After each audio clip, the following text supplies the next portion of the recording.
Hi everyone, welcome back to Dig In, your favorite YouTube channel for all 16 of you. Thank you for joining us again on this episode. And we kind of like lost the funding for this, and we thought that the next guest should be one of the funders of the show, one of the directors of the company. Ladies and gentlemen, Maria. Say hi. Hello. Yeah, this is what we do. These are our people who watch our nice videos. To be here. Yeah, so all those numbers, the budgets we've been sending to you, Please it's for this. subscribe so we can get more funding for this venture. All right, today I have Maria, who is one of the directors. Please introduce yourself. I'd love for you to introduce me. She's Maria. Okay. She's beautiful, slightly brown, Muganda, director, co-founder of Digima Communications, along with another person we'll bring in case funding is running out. If you guys don't subscribe enough. Maria turns out to be a fan of the show because she was surprised that this show actually exists. She just saw it on YouTube. Pleasantly surprised. Yeah. So, she's the one who makes sure that we all feed and take our children to school. Some people call her a nice boss. How did I do? Not bad. That was you as Digimac. I can't describe you as a person. Good, yeah. Because they need to find you themselves and see what I saw. So what we do here is I do what John tells me to do. So John's set for us a couple of questions that I'm going to ask you. You give us answers to. Are you ready? If I have the answers, I'll try my best. Number one. Should I ask John's or mine first? Okay, John. Icebreaker. If you could have any superpower for a day, what would it be and what would you use it for? I would eat and not grow fat. Oh, okay, no. More seriously, I would teleport. Like I love to travel, but I don't like the traveling bit, the flying, or even the driving. Like I just want to get there. So yeah, it would be one of those two. That would be so cool. Teleportation is awesome. Go into a bank, safe and out. Right? Yeah. We can't make bank jokes because today's location is at a bank who we can't mention. That. No, but we can flex that we are at a bank, at the behind gardens of a bank, but we can't tell you which bank it is unless you've been here before. Then you know how cool we are. Okay, can you share a memorable childhood experience that has shaped who you are today? I've always been like go with the flow kind of person, even as a child. Like let's climb the trees, let's jump on swings, let's swim in the pond. So and you even use this for even the bad things that you did as a child. I mean, let's even steal, like not that I'm a thief, but like let's see how this actually goes, right? Like that's but that's a terrible example.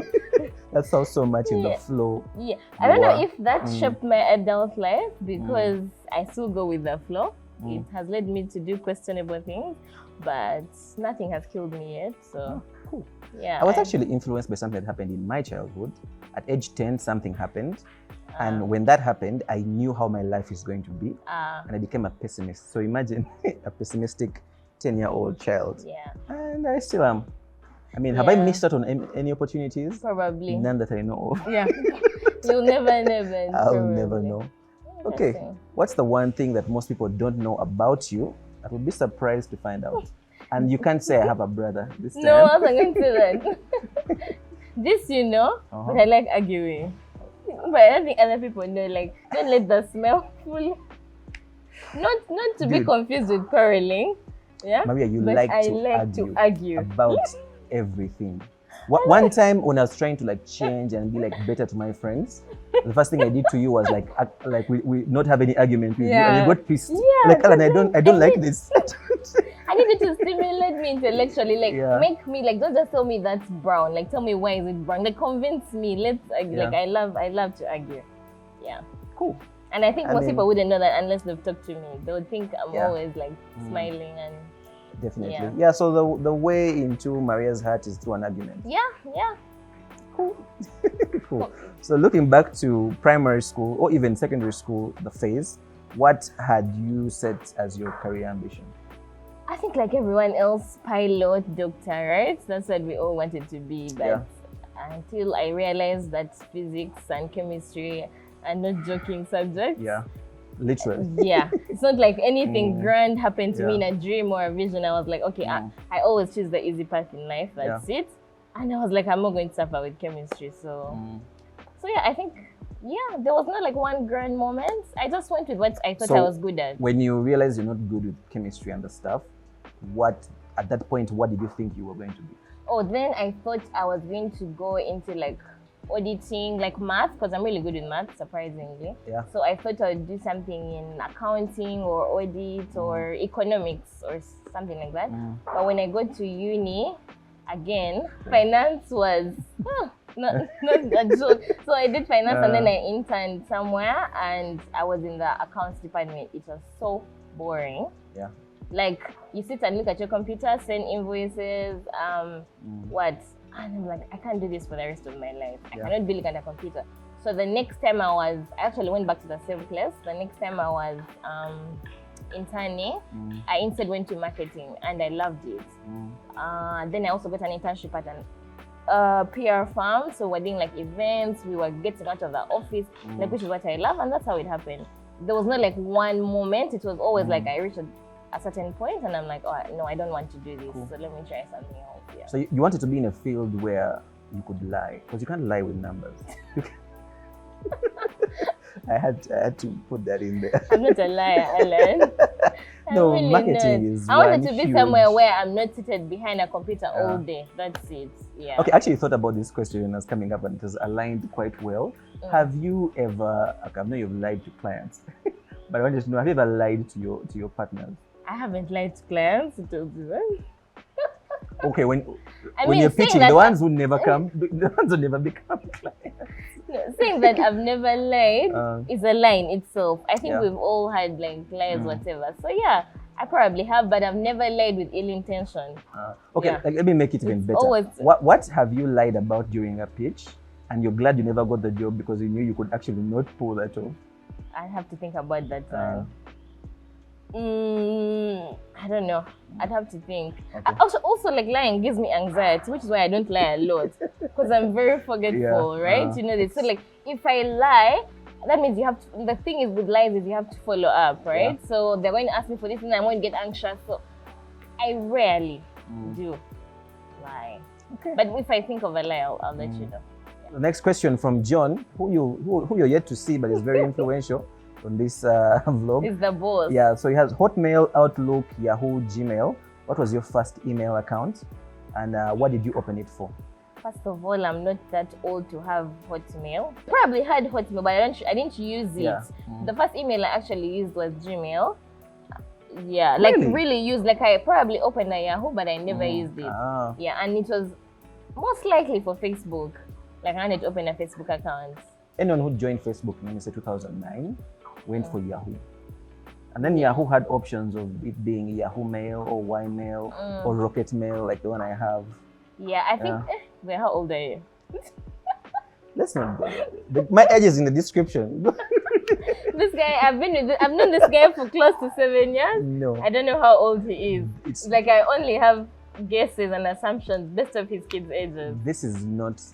You're not here to ask me questions. Oh, sorry. John is here to ask you questions. Okay. He's asking how old I am through this question. But yeah, I'm Gmail years old. Yeah. So Facebook was the first thing you did that needed an account. You didn't do MySpace? Again, I probably opened it, but I never used it. Like there was another one apart from MySpace. What is it called? Another social media platform. What was that? Was that Baloo? Hot something? Hot. Remember, was it Badu? Not Badu. It was called High Five. There's also High Five. I opened a High Five account. So you're not so young, right? High Five is also like late 2000. Not so young. I had one of my worst. No, the climate we're in. I can't talk about this. Okay, so years passed, and you finished university and had on the hustling streets. The year was dash, and you sent out an email, text, a proposal that changed the direction of your life. How has that been since then? Again, in my life, I don't have one defining moment. No, I kind of feel like the second internship going into marketing is a defining moment. But it wasn't like one email or like one phone call or one day. It's just like a series of events usually, right? So, yeah. So when I did, I think I've also partly answered this question. Or maybe getting into business is what he's asking. Yeah, getting into business. Okay. And what I'm interested in is that because it's a conversation between you and your partner. on how it starts off like a joke of let's start this. So maybe take us okay. there to that. So I really enjoyed the work I was doing in marketing. Like, I mean, we were organizing events, we were in the field launching, you know, marketing campaigns. Like, it was, you know, very engaging work for me. Like, I enjoyed it. And I was having a conversation with my friend who is now my business partner, and she was frustrated with work. And then I also reached a point, like a peak sort of, where like I didn't feel like I could grow or learn anything more. Kind of like where I am right now with Digimon. We'll fire you before you leave. so I felt like I had reached my peak, and like I wasn't going to go anywhere. And she also felt like she had hit a slump where she was. So we thought, you know, I think she was already doing a few, like running social media campaigns for a few people. So like, why don't we make this like a thing, right? There was a gap, because where I was working, they were not doing like digital marketing. And there were very few agencies at that point actually doing that. So we saw the gap, and like, let's try this. It wasn't like a conversation we had for 6 months or 1 year, and we immediately started doing it. Yeah. And that's the moment that changed. I don't think it's the conversation. You think was the moment? I mean, it was the keyhole, right? I mean, the moment was building up, but then that. I guess so. Yeah. So then we. And which year was that? 27. Late 2016. 16, Yeah. But we actually got our first client. Maybe like late. Actually, this thing was only real until our very first client. I'd never even built a website. But this guy was like, "Oh, if you want to do that, okay, you should come and build my website." I'm like, "Okay." So we got a developer. Yeah. Oh, okay. Oh my god. Oh my god. Your first lie. We can build a website. It's not a lie. If I can do it, because I knew I will find a developer to do it, right? Yeah. So we got a developer who did it, and we got paid. I'm like, okay, maybe we can actually get paid. I mean, the guy paid us more money than I was earning. Yeah. So that's what. So I'm like, maybe we can make a business out of this thing. So I quit, and slowly but surely we kept. I mean, now we can afford Alan, a big guy. I was actually going to make a joke of like one lady being frustrated and at the peak of her in her career and wanting to leave, and one who was tired of being bossed around decided to start a company. And now my kids are actually living fairly. They have a new house. They can flex with their friends. That's the status of where we are. My kids have something to flex about, and that all started because of that one. From a conversation. So glad. Look at us. That one, right? Look at who would have thought. Not me. Not me. I already did the meme. That's so cool. Okay, given the option to go back 5 years back in time, what would you make? Would you make the same decisions that you would have made? I think so. I think I would. I don't have any regrets, really. Of course, not to say that it's all easy, but it's worth it. Yeah. Okay. Would you make any different hiring choices? I wouldn't hire you. Okay, let's go with that. Okay. What's the most unpopular or popular fact you have come to realize in your line of work? I think popular is that networking or like relationship building is a thing. Like, people only will give you like a job if they know you, right? Yeah. I don't like networking. Yeah, that's why you don't have a business. Yeah, so I don't have a business. I mean, I had one and it failed. Wait, I had one? 3 and they failed. Oh yeah! Oh my god! Oh, you said you're not asking you questions, but I met you when you were a business owner. Right? So what happened to that business? You didn't. That business's YouTube channel has. You didn't respond to emails. You didn't pick up phone calls. No, it was never about the work and the clients. I think it was. You see, the relationship you have with your partner is one thing that could make or break a business. Yeah. And most businesses maybe fail just because that is not there. One of the reasons why before I started working for you, we were doing like some side work, but there was a difference between you and other people I was working for, because for you guys it was always about the work. I mean, the money came in. I mean, it comes in when you're patient. It's actually a huge reward. But it was never about the money. It was never about this. It's always about how can we give the client the best. And some people don't see it like that. That's true. Yeah. So the relationship with your team, your partner, definitely, like, people talk about it, but I think when you leave it, then you realize like how important it is. Not just with your people, like your team, but also like with the clients. Like there's certain clients who cannot fire you because of the relationship you built with them, right? Or someone will not even give you the job in the first place because they don't know you, right?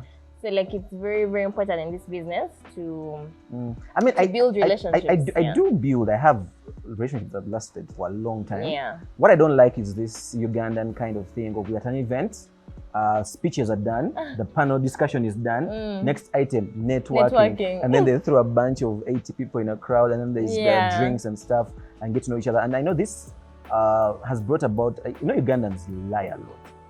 We lie. We are in this field, and let me say, for example, in like the developers world, in fintech, I have a lot of people who are good at stuff but didn't actually go to school to learn these things. So kind of like anyone can go to YouTube, learn something, become good, but then there's a lot of lying. And I can see a lie, and I don't want to stay when I know clearly this person is lying. Yeah, but then you're not forced to talk to everyone. It's a bit cringe. I like intentional conversation. Because events are like the easiest way to meet people, right? Yeah. So how else are you going to meet people? I mean, talk to 10, then 2 are only valuable. I don't believe in that. I don't believe in that. Meet the first chick you meet, marry her, make her your wife. That's what she did? Did you asking me questions? Okay. It's me asking you. But I don't have a chick. Okay. Hot take. Which is it for you? Work-life balance or work and life balance? I think I would go with work-life balance because like in this age of remote work, right? And also the work we do. Say like, okay, I don't have kids, but you do. If you had to stay home and babysit, right? And you can still work. Like, I don't see why you have to separate the two and go to office, or you'd have to leave your kids alone, right? Or if I wanted to go, and this is a weird example, go braid my hair, like I don't see any problem with that while I'm writing like a proposal or I'm doing, like, I think the future of work, like it's a bit more merged and the lines are less blurry. So you don't feel like you're giving away 8 hours or even sometimes 12 hours of your work. So you can't call home or you can't have like a conversation with your kids just because you're at work. Like, so I'm for work-life balance. Cool. I mean, there's this TV show that's on Apple TV. They're not paying us for this ad, but that's the concept. They could sponsor us though. Apple TV. That's the concept of like, when you go to work, you come up with a system where they can make you forget. Oh yes, I've watched it. Severance. Severance, you have actually watched it. Yes. I haven't got the time to do so. It's like, did that improve the efficiency both at work and at home? No, it actually you feel like there's a gap, like in your, because you can't remember anything like from work or from home. So like when you're at work, it's like you don't have a life outside of work. When you're at home, it's like you don't know what you do at work. So there's always like something missing. There's like a disconnect, right? Between it just doesn't work anyway. I get that. I mean, and Uganda, I mean, even from the lowest level, like anyone who carries charcoal, who sells tomatoes, they have this thing of like fees. Like I'm working for my kids. Like we need that life aspect. That's pushing us to work. Because honestly, if we all didn't have to work, we'd all be at home sitting and chilling. That's how life was, right? And anyway, and I think there's a question about this, but like we need to find a way to merge it, and you don't reach 50 and realize you never built a relationship with your family, the people who matter, but you spent all your time paying school fees for these kids and you never had a relationship with them, right? And they're probably closer to their mom because she's usually home more. So we need to find a way to merge those two things. And I find that people are more productive when they are closer to the people they love. I am very open about my family. It's always in everyone's business. And I'm also very open about my work. My family knows whoever I work with. And I mean, will that make me a billionaire? Probably not. Will it even make me a millionaire? Probably. I'm sure Elon Musk would scoff at this conversation, right? I mean, if the chance is there for you to get rich, it is there. But I think I'm also for work life. Yeah, but also what's the goal? Being a business owner and me saying like, being a billionaire is not my goal in life. Sure, definitely. So like, unless your goal is to be a billionaire, then this conversation is not for you. But if you want to be happy, then because my kids, like they do respect, they know we want to be with daddy, but he's at work. They know, like my wife does reports at night every time she comes back, and they know, mommy is doing her report, let's give her space. But when she's done, we can go ahead and do this. I think it's also good for them to know what I mean, I don't know about you, but some people don't know what their parents, like our generation, never know what your mom was doing. Because when they're at work, they're at work. When they're at home, they're at home. Like it's two totally separate aspects of their lives. Like I have a friend who like his mom told him she's a house manager. For me, thought like his mom manages many homes, turning out she was a maid. Away from that, let's talk about. I want us details about this friend. Let's talk about adulting. No, okay. No, let me break the wall. It's me. So like by the time my mom was able to tell me what she does, because she was a maid, like a house help, and then I didn't know what this means. You understand? Because she was like a house help, but for like high class rich people. Experts. And then we're at a home where we also had a house help. You get so when I think it was P7 and they asked me what's your dad's profession, dad deceased, mom's profession, and I didn't know one, and I actually wrote house girl. And when I went back and told her, she was mad. Like, how can now the whole world knows I'm a house girl? But I'm like, and I felt bad, but I was like, but I don't know what to call it because I don't know what it is. And yeah. Okay, let's talk about adulting, something you've clearly done because you made 30. What are some things you've had to debunk while adulting, or something you were never prepared for? I was not prepared for the price of curtains. I was not prepared for the never-ending bills. Yeah. Like, oh my God, there is something to pay for every day. Yeah. Like, your money can just not sit on the account and you watch it and enjoy it. Like, I was honestly not ready. Like, you know, when you're living home, like your parents' home, you think, oh, I'm going to get freedom. I can do what I want. There's no one to tell me to wake up. There's no one to tell me to come back home early. But you will tell yourself to come back home. You see that joke you were telling me last time about I've paid rent, so I have somewhere to starve. So like it's like original. Like I need to stay in my house so I can consume the rent I've paid. Right? Like you need a venue for your suffering. Like this that you need. There should be an address. Yeah. So, Maria suffering from down the road. Yeah. So I really wasn't prepared for that, but I think accepting is very important. Josie, one point, realized, I don't think she has ever seen this in her life, of someone gets their money today and in 2 days it's done. Yeah. Like she did not understand until that concept you. until she met me. And because we were very open, and I told her, and she's like, but how? So you explain. So now there's a joke of every time I get salary, she checks on me like on third. Like, is it still there? Is it, maybe you're telling us you're paying you little money. Yes, they are. Yes, they're very poor financial skills. No. But the thing about is it the economy? No, the thing about adulting is the fact that like before you get your money, it's budgeted for you. I mean, you have a bit of freedom because you don't have kids. So I mean, you have like a lot spared up. Like on the 15th, you can do this, that. But like for someone who has kids, by the time you get, and even if someone gets a lot of money, I'm pretty sure there's a lot of forced savings whereby, you know, like my salary, 80% goes to this. Now we have 20. What do we do? Then maybe we pick on the fees. The thing is, you don't have that kind of. That's adulting. Yeah. So it probably now I understand why people choose not to have kids. Yeah. As it's not even selfish in any way. Yeah. It's self-love. Like I think, if you love yourself, don't have kids. I think Alan doesn't love himself because he keeps having kids. Beginning of this year, my daughter Scarlett was like, I had to choose between scouting and swimming. And she was like, she preferred swimming. Now, I was happy, not because I wanted to get the skill, but swimming was kind of cheaper than scouting. But now, her best friend switched to scouting and she paid for a uniform. And now she told me, oh, by the way, Maya joined Scouts. And that's what I want to do as well. So the uniform, first of all, is bloody expensive. Then the constant trips and all these things. And another bill here. Already my own bills. I'm one human being. I too much. Now, multiply those by how many children? Yeah, you're doing that. I'm doing You're very selfless. The fact I can still afford to smile. Wait, this one should be about me. It should be about you. Oh, okay. But you see, I'm very giving. Yeah, that's why we're friends on the weekdays. Because you never call me over the weekends. I need to rest. Also, adulting, like you need to rest. You need to rest. Yeah. Cool. If you had to have a one-on-one conversation with someone, past or present, who would that be and why? Definitely Rihanna.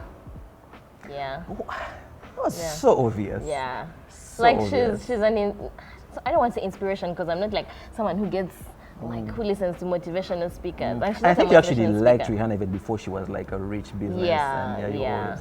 She just has a very good aura. She's so beautiful, and now she has a great business mind. I just love to like chill. I was going to say something illegal, but I want to do with her. within that month of Pride. No, Can't not make that. Hey, Hey, hey, oh, Oh gosh, no. I don't want to get into a Rihanna monologue, but I mean, she came up young where there were like, there was Beyonce, there was who, but she still stuck to who she was, and then she became this big thing.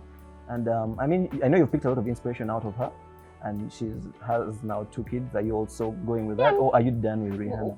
We'll see. Do I have Rihanna money? I think if I have Rihanna money, I can have 12 kids. I tell people this, and I'm telling you, if Alan can have kids, you can have kids. But do I want to be Alan's mental state? I don't want to lose my mind. That's the problem. But cool. They're cute. I'll come and visit. If when I get the urge, I'll visit your kids. Cool. I don't know what your answer is going to be for this. And I know everything about you. But what would you say is your unusual talent? Okay, I think I have 2. One, I'm a tongue roller. Yeah, should I do that? You are? I've never seen you do this. So I can do this, yeah, but I can't make a the second one is please show the camera. Zoom in. Look at camera 3. Look at camera. That's one. The second one is cool. The first one I can do. The second one I can't. I know it's not a talent. Like, what are you going to use that for? It's a party trick. And this one, the other one, you're the one who helped me find out. Like, me? Where you helped you? Discover it. I can read really fast. Oh, yeah. Yo. I used to think you just laugh at my memes and be like, ha, like you didn't read them. When you find out you're very fast at reading. I didn't even realize it until you. But now, usually when I'm reading something with someone, and then I realize, they're still lagging behind. Yeah, but I read a fast reader. Really fast. Yeah, that's cool. But only for things I find interesting. That's why I could never be a lawyer. Yeah. Like it's a lot of boring stuff. But like if it's like a book, like I really like, I can read even in a day. I mean, there are very low chances of you going to heaven, but if you do, they could hire you to read like I don't even want to go to book heaven. Of life, right? With all the cool kids. I don't know. I feel like it's more fun here. I don't want to go to heaven. Oh, here, but saying the opposite of heaven. Hell. Oh no! I want to stay here. There's no option to stay here. No. What's going to happen to the earth? So let me interesting question. If you to live right now, guaranteed to go to heaven, what's the rest of your life, and you're not sure where you're going to go? I'll stay on earth. And take your chances. What do I know? What's in heaven? I don't know, but I know what's on earth. I want me to spend all my days singing hallelujah. That sounds boring. No.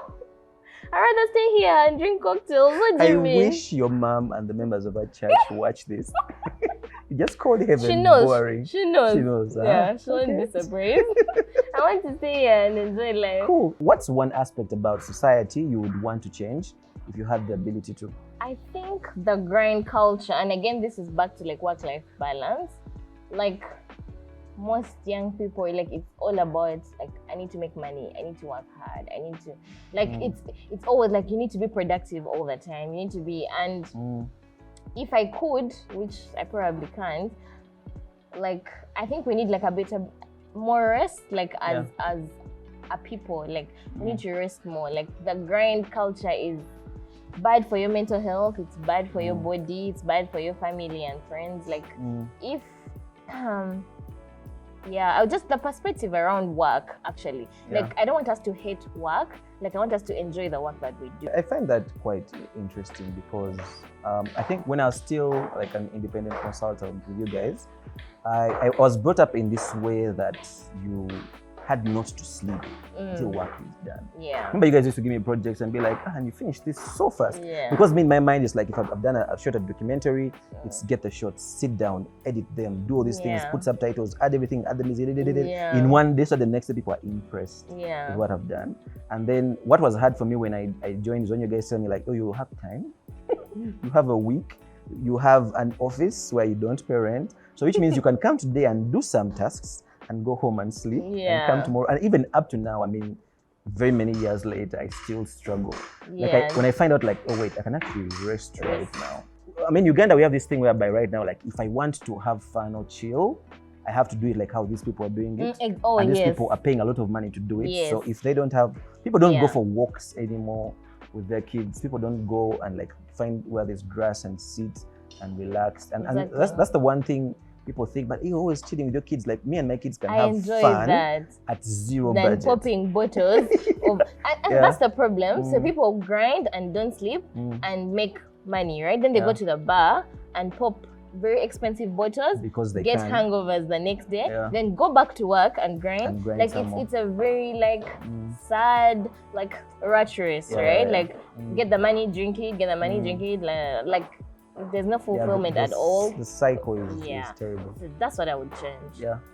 People, please have some fun, like zero budget fun. Like take a walk. Right. Go sit at a picnic. I was watching a video of a friend of mine in Dubai yesterday at 3 a.m. and he was showing me that actually people, because Dubai is like a night city. I wouldn't know. You would. But like more. I tell you more. What you know, I saw like 3 a.m. like guys doing shopping, sitting outside in the park next to the water. It's like free access to just sit and also, chill. we don't have. Do you know we don't have like a free beach? We have like we used to have one, but I mean like, now it's because of the water. You have to pay to access the beach. Yeah. There was Buchina, you see, like right at Entebbe at the turn. Remember, you know, at the turn where there's water after is it Aero Beach? Like where that turn to Entebbe and that place used to be free. Well, we used to drive there because the water came in and like covered it, but the owner kind of left it free. People would just come, sit and chill and. Yeah, so that's sad, but yeah, I would change that. I'd have more of those activities and like a better work-life balance. Yeah, think about COVID when we were all home. People had to look for fun stuff to do. Yeah, and we survived. And we definitely survived. Okay, picture this. What would I change about society? I wish I could get pretense out of society. I've seen people pretend. Cringe every time I see someone lying and pretending to be something that they are not. Yeah. But I think it also comes from what society expects from them. So people lie because they think you want to hear that. So let me tell you what I think you want to hear. So actually, I've thought of my superpower. What? I would be lie man. I would know someone is lying. So when someone is lying, I would show up and be like, "That's a lie," and disappear. I'm not buying this movie. So the movie is a real superpower. I know, but like think of a guy dropping in at like a presentation movie, and I'm like, that's a lie. I'm not buying it. Yeah. So like imagine any conversation, people will be like, is lie man going to show up? If I don't, they know this is a genuine person to work with. So change society one one country at a time. Just write a movie script, but I won't buy it. No one would watch that. Yeah. Okay, cool. Picture this. You have 3 minutes of philanthropy or a TED show. What topic are you picking and what would be your killer opening line? We should all be farmers. Yeah, that would be my opening line. Again, going back to work-life culture, I really hate the grind culture, right? And I think if we are... So your farmers is like something to me like what, simple? Yeah, like actual? Yeah. I mean, a bit of both, right? Like live off the ground more, like, eat the food we grow. Like, I've been listening to a lot of like people thinking of what's like an alternative lifestyle as opposed to this grind culture. Like, what can we do?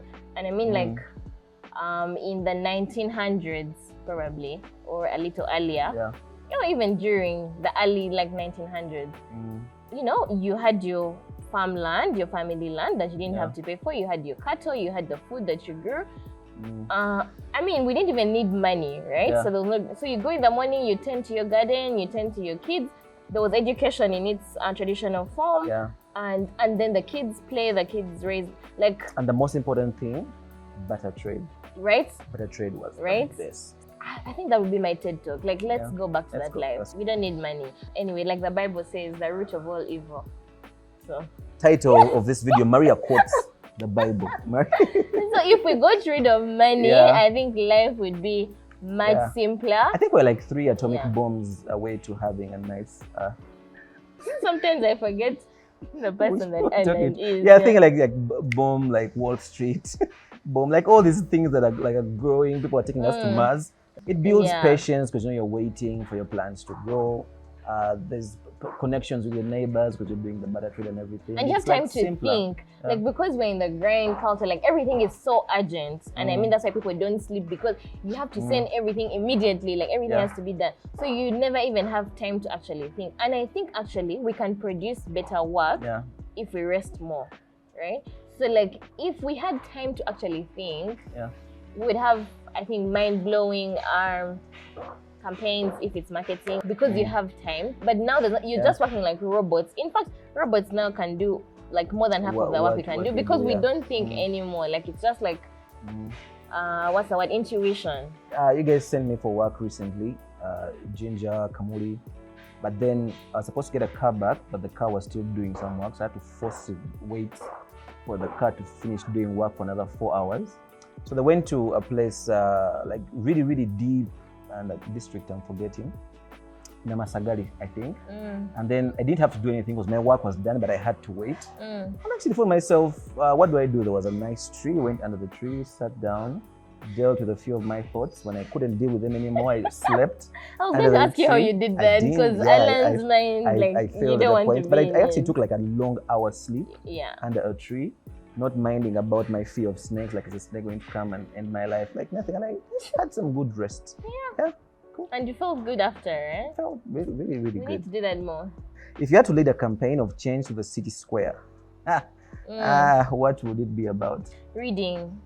I feel like more than 70% of Kampala's problems are because people are unexposed and not illiterate, but like people don't read, so they think like their life stops here, like what they can see, right? They can't envision like a better Kampala, they can't envision like a better home, a better lifestyle for their kids, because they're not exposed, right?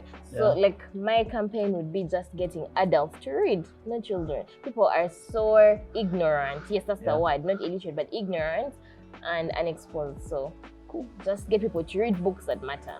Yeah. That's nice. So mandatory book day. Yeah. Or like have public libraries. We have one. 40 million people. That's why I said libraries. We have one. So we know you are a Muganda. Fortunately or unfortunately, depending on where you see it I'm from. a proud Muganda. Proud Muganda. Yeah. Let's see how you do in this next question. If you were to go back to 8 years times in Buganda, what's the one thing you would conform to about your culture, and what would you rebel against? So I'm trying to think of like Baganda culture. Yeah. We dress modestly, like, you know, the gomesi and kanzu. I don't have a problem with wearing the gomesi, but I have a problem with wearing it every day. Okay. Right? I mean, it gets hot in Kampala, so probably that would be a problem. Polygamy. I mean, I think culturally we were polygamy. I mean, I wouldn't mind being a fourth wife. I don't want to be the first. You have to be the young one who has just come, still having the privileges and the perks. Yeah, I would like to be the fourth wife. So I wouldn't mind polygamy, actually. In the way that it was, because there was no like lies or anything. Like you knew what you are and you knew your position in the home. If anything, you're handed over to the first wife. So like, the problem with these days is like there's a lot of lies, there's a lot of, what else? Kneeling. I don't mind kneeling for elders. I've never seen you kneel. Have you seen me with an elder? Around elders, no. I mean, I could kneel for you. Do you want me to start kneeling? I don't mind it. Yeah, I actually don't. Priya, you have an issue with the chicken thing? Oh, yeah. Chicken, I would eat the chicken. That's the one thing you rebel against. Like, can't cook it for you. And not eat it. At least I eat, they used to cut the pieces. I'm going to eat in the kitchen. But yeah, I would eat it.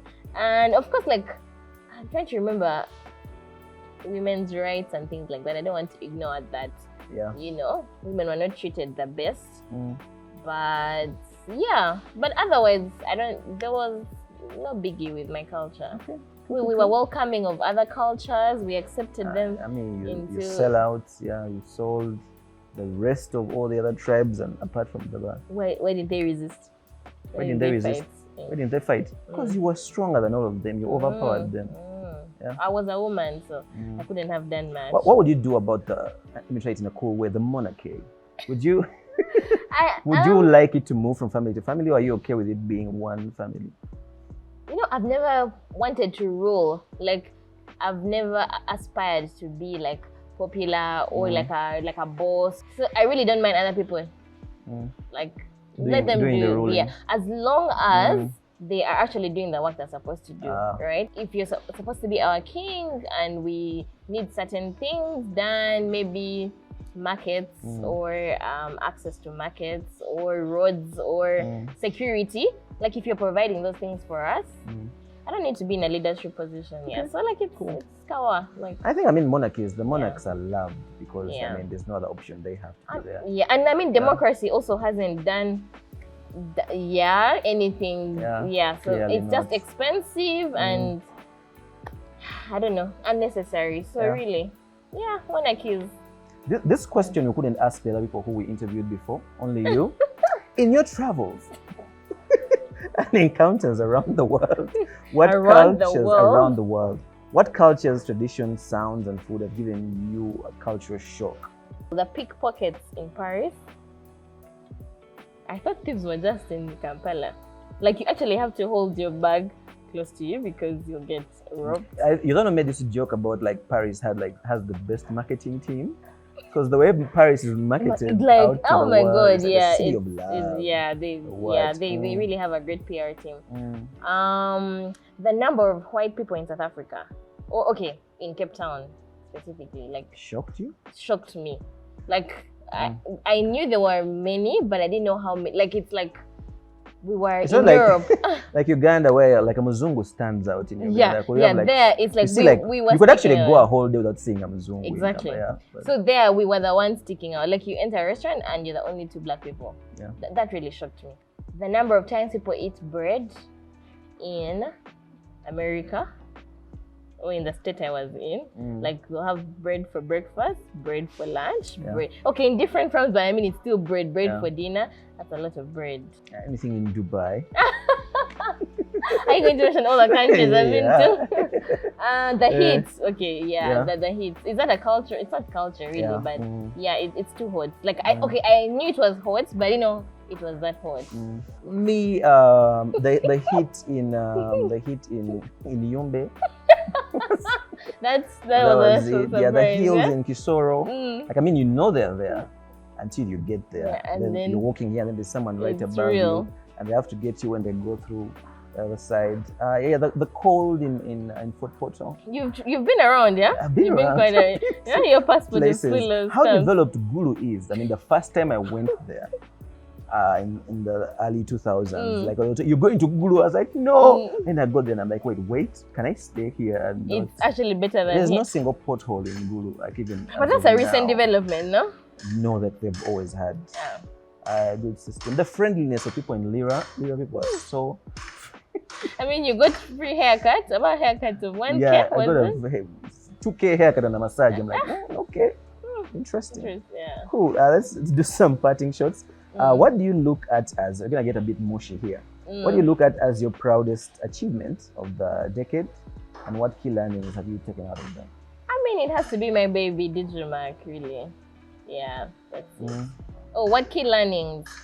Haven't we been talking about them mostly? Like, I feel we have, unless I meet summarizing. But it's just, I mean, going with the flow works sometimes. Because, like, I feel like if we had thought so much about starting this business, we never would have done it, So if you want to do something, just do it. Because if you said pros, cons, you're not going to do it. Like, there's always cons, right? So it's just, like, if you're determined, you can actually achieve what you want. Yeah. That's one thing I liked about you guys, the whole moving with the flow. Like me being a pessimist, like we were fine. We had a corner in some other big office. We're sitting like 5 of us. Everyone had chairs, we had internet. You guys are like, we need an office. And I'm like, but why? Can we afford it? Yeah. Then you get one that's actually quite not cheap, but I mean, we've never been kicked out. Not yet. Yeah. I mean, I wish I could be kind of like go with the flow person, but I mean, anyone out there, you can learn that from Maria today. Don't overthink it. Like I feel like we kill things when we overthink them. If you can do the thing, just as in stop talking and do it. If it fails, try again or pivot or like, but just do. Like stop talking and do. Final question. I mean, going on with life is already hard, especially if you're a woman, and then also starting a business is extremely hard. But do you think it was a bit easier for you because you were beautiful?